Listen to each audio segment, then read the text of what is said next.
My background is I'm an attorney by background. I was the Manhattan director for the Forbes for President campaign when he ran for president in New York. When he ran for president. I was a counsel to the Committee on House Oversight. It's now called House Administration for a couple of years.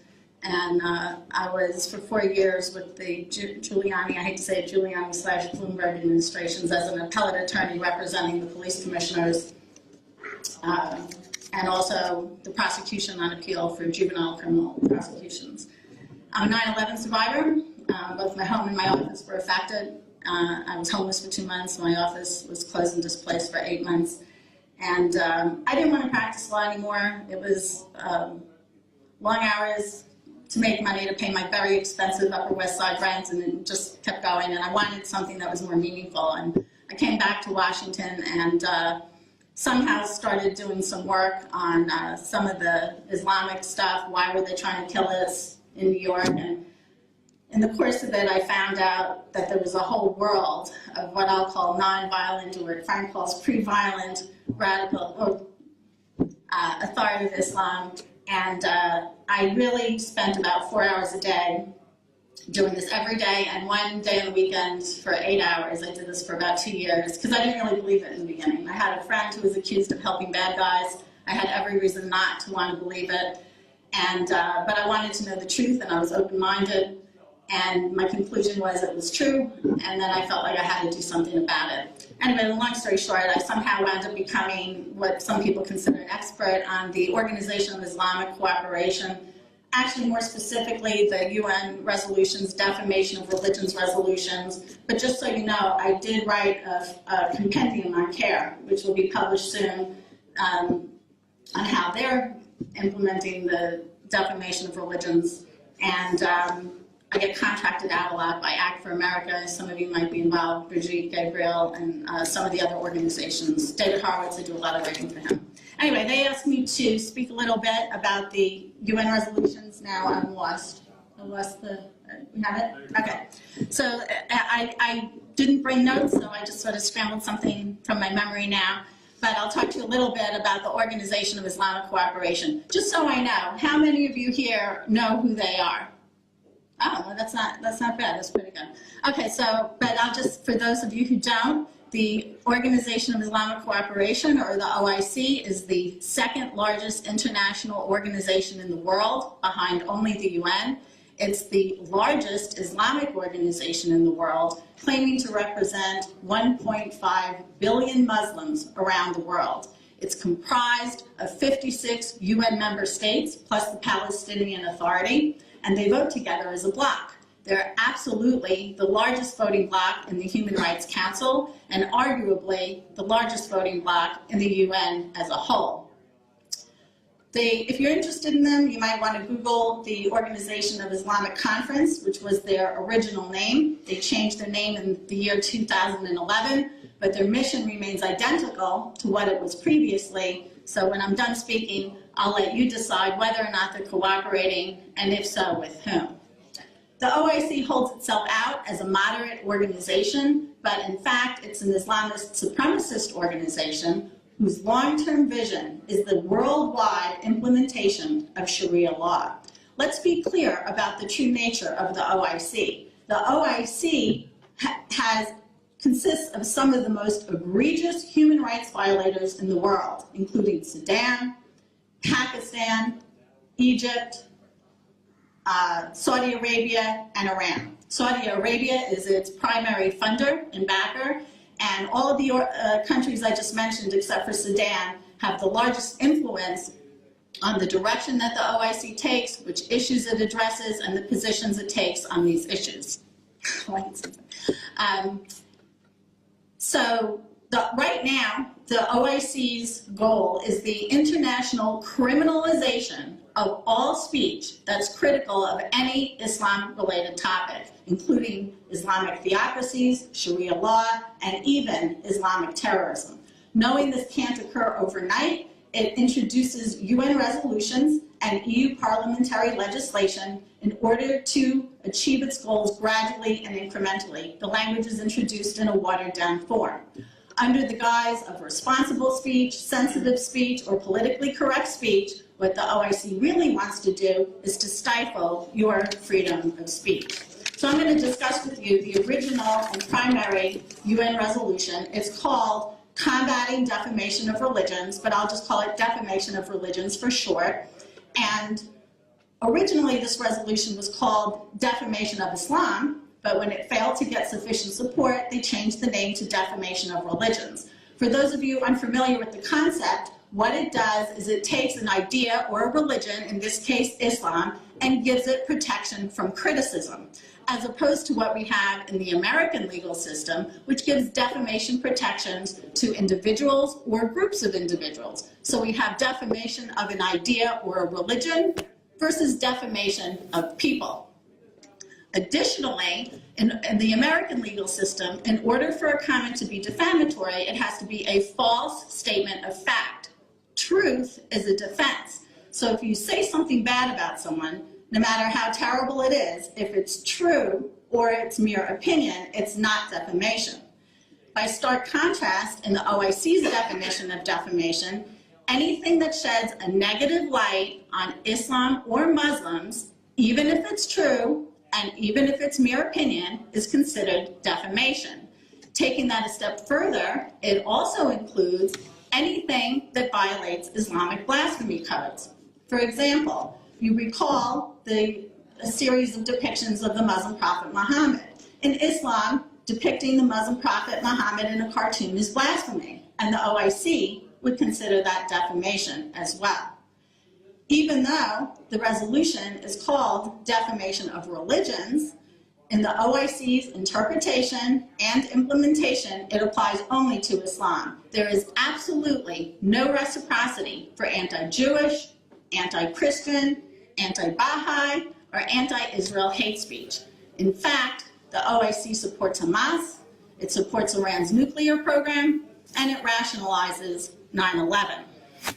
At a certain point, by the way, UN resolutions are not legally binding, but they do carry a lot of political clout. So if a resolution is passed repeatedly, year after year after year, or in numerous bodies, it's given, the ideas contained in that resolution are given more political weight. Additionally, it runs the risk at some point of being deemed customary international law. Were that to happen, countries that never signed on to the resolution would be pressured to adhere to it. I'll give you some examples. In 2008, this resolution was first introduced into the UN in 1999. Into what was called the Commission on Human Rights.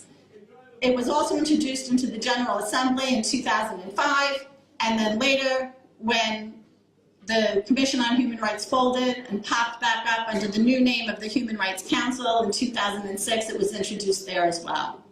It was introduced and passed every single year in all three of these bodies ever since its initial introduction. In 2008 was the first time that it was in jeopardy of not getting passed in the Human Rights Council, but the OIC launched an aggressive Islamophobia campaign to gain sympathy for its anti-freedom measures and ensure that it would pass. It held a few summits establishing the existence of Islamophobia, stating that they would have a zero tolerance for it, that they would defend themselves against all free expression that they deemed to be Islamophobic, including hostile glances. They also started an OIC observatory, which is an annual report now that consists of incidents around the world that they deem to be Islamophobic. They also have a monthly bulletin that does the same. But to give you some examples of what they're calling Islamophobic, in 2008, the country of Qatar erected its first Christian church, and Muslims protested around the streets. Arabic papers wrote articles reporting that Muslims were protesting. One of these articles was translated into English, and the republication of it was Islamophobic. It was Islamophobic when Wikipedia refused to remove depictions from its English language website of the Muslim prophet Muhammad. And it was Islamophobic when the EU refused to ask Iran to drop the death penalty for the crime of apostasy. So these are the kinds of things that the OIC refers to as Islamophobic. Anybody who defames Islam, and we see they already have an overly broad definition of the word defamation, so that is an Islamophobe. So they have an overly broad definition of the word Islamophobia. Anyway, the resolution wound up passing again, passed all the way through 2010, and in 2011, the State Department finally realized that this resolution had potentially dire consequences for freedom of speech. So they asked the OIC, please draft an alternative resolution that would retain free expression and also address the OIC's concerns about alleged Islamophobia. The result was what you might have heard of Resolution 1618 to combat intolerance based on religion or belief. It actually has a much longer title, but I'll just call it Resolution 1618. This resolution was introduced and passed in March of 2011 in the Human Rights Council, and the State Department and numerous Christian organizations fully supported this new resolution because they believed it was moving from protecting an idea or a religion to protecting people. In other words, they thought it was a paradigm shift, moving in the right direction of human rights rather than giving protection to a religion.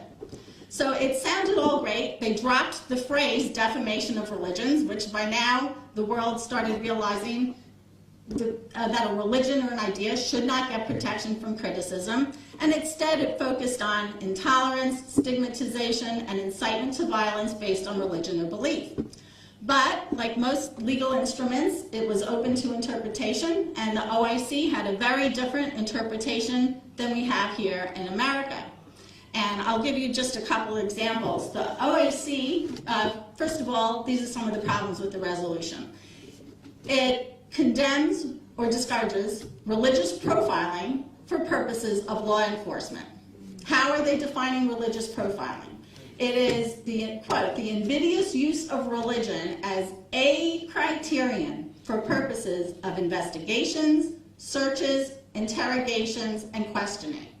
So they're not saying that you can't use religion as the sole criterion. They're saying you can't use it on a list, one factor on a list of other factors to consider. So if you suspect somebody of having committed an Islamic terrorist attack, you cannot ask them their religion in trying to make a determination about that. The other thing is, it says you can't, it condemns the advocacy of religious hatred that amounts to incitement to violence or discrimination. The problem is the OIC has somehow found a way to define anything that is critical of Islam, even if it's true, even if it's about Islamic terrorism, Islamic persecution of religious minorities, human rights violations committed in the name of Islam. All of that would be considered the advocacy of religious hatred that amounts to incitement to violence, according to the OIC. You might have noticed that they found a way to enforce the concept of combating defamation of religions, or to make it easy for you, of protecting Islam from defamation, despite the fact that the language in the resolution was altered. The third thing that's wrong with that is, well, I guess I said it. I guess I already said what that is. The third clause I want to focus on, and this is the one that gets the most attention, is it calls for the criminalization of the imminent incitement to violence.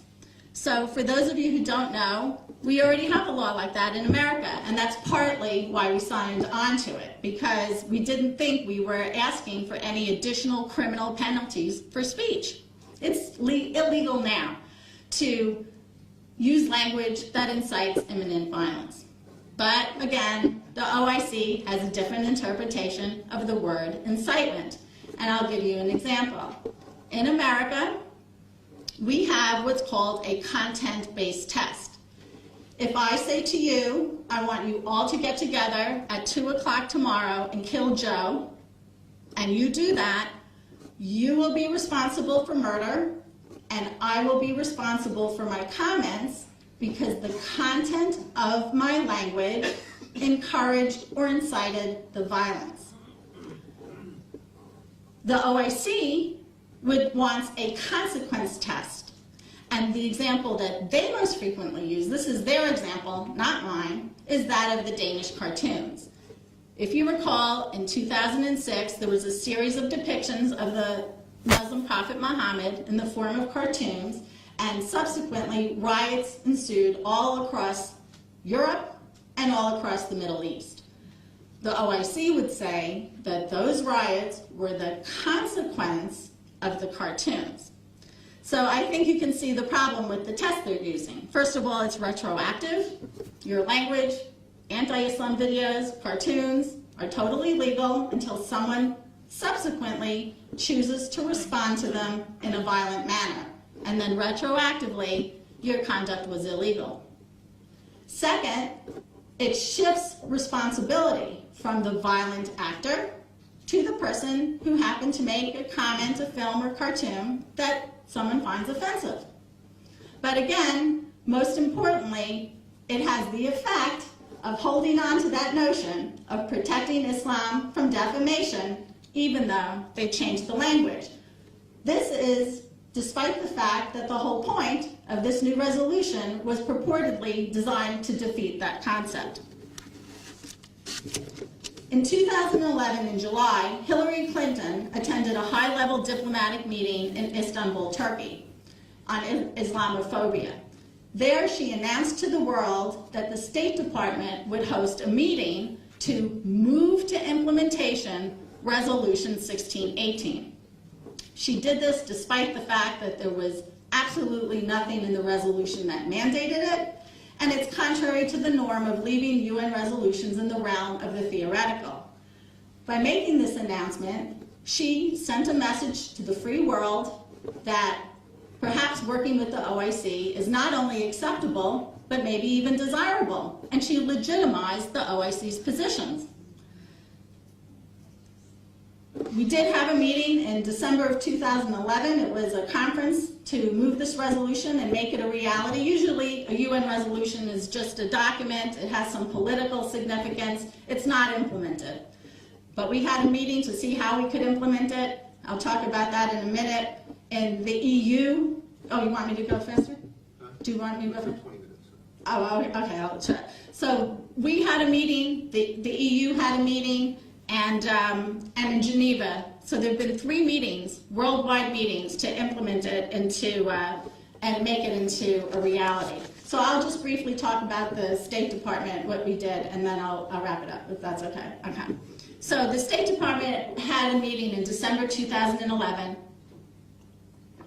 Approximately 30 countries and international organizations attended.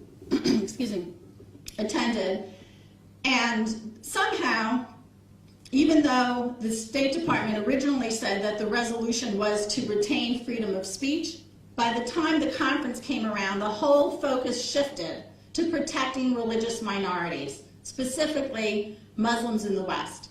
Did they focus on the Coptic Christians in Egypt, the Baha'is in Iran, the Ahmadiyya Muslims in Pakistan, the Jews in Saudi Arabia, if there are any? No. The focus was on how they can protect Muslims in America and the West. And Hillary Clinton chose, the OIC made it very clear that they were going to use this conference as a platform to push for speech restrictive measures on Islam-related topics. Some of you might be aware that pretty much all of Europe has some form of hate speech laws now. They're proxies for Islamic blasphemy codes. Sometimes they're called denigration of religions, vilification of religions, hate speech, public order laws, but they all serve as deterrents for criticizing Islam, not necessarily criminal, but civil fines or other kinds of punishments. America is truly the last bastion of freedom in this regard. Hillary Clinton said that she's not going to push for speech restrictive laws the way Europe has, but she said that instead she'll use other measures that'll achieve the same result. Those other measures were interfaith dialogue, which some of you might know is nothing more than whitewashing the truth, or peer pressure and shaming. Hillary Clinton seems to have a fundamental misunderstanding of the First Amendment. The First Amendment was designed to encourage robust political debate and flesh out minority viewpoints. It wasn't intended for some people to use their free speech rights to tell other people to shut up because it's more effective.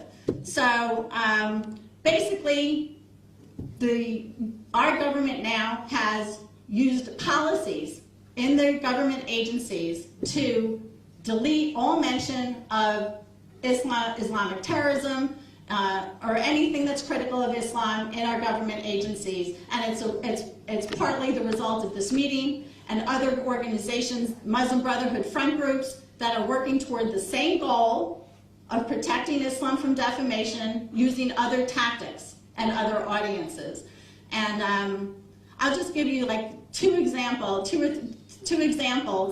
Okay, 2 examples of the kinds. Okay, so we have examples of how it's being played out. Just so you know, I mean, if you pay attention to this issue at all, when speakers are shut down, politicians are shut down, even prayer leaders are shut down for saying their opinion. It's usually a push from not the OIC, but Muslim Brotherhood front groups with the same kind of goal to stifle the speech. That's the point. Stifle the speech. You cannot criticize Islamic terrorism, Islamic persecution of religious minorities, or human rights violations committed in the name of Islam without being called an Islamophobe.